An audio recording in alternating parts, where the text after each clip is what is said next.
After 4 years of negotiating and millions of dollars in preparations, plans to redevelop the Southport Spit into a mega resort have been canned. The state government says the idea was too contentious with many Gold Coasters, leaving the Chinese-linked developers in the lurch. The Southport Spit is enjoyed by hundreds of visitors every day, although not the best place to wear your high heels.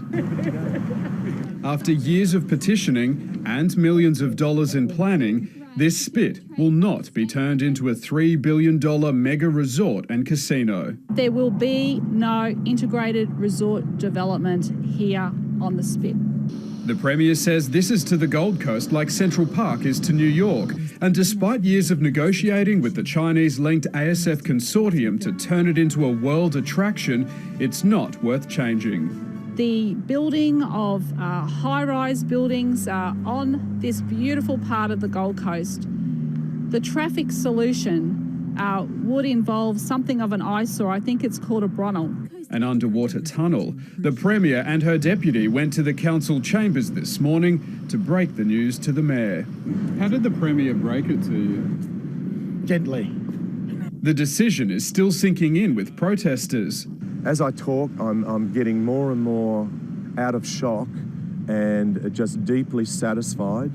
The decision from Cabinet comes after months of surveying thousands of locals.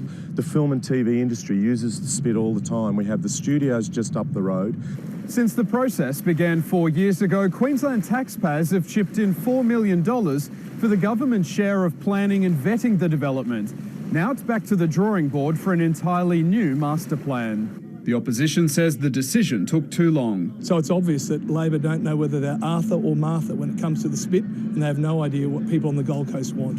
The new master plan, which is nowhere near being drafted, is expected to have height restrictions of 3 stories if any buildings are added to the area. It's around the fishermen's type wharf area. We could have something like San Francisco here. Maybe eco tourism. Now the mega resort has been kiboshed. There's still a casino licence up for grabs if any company finds merit in the business case.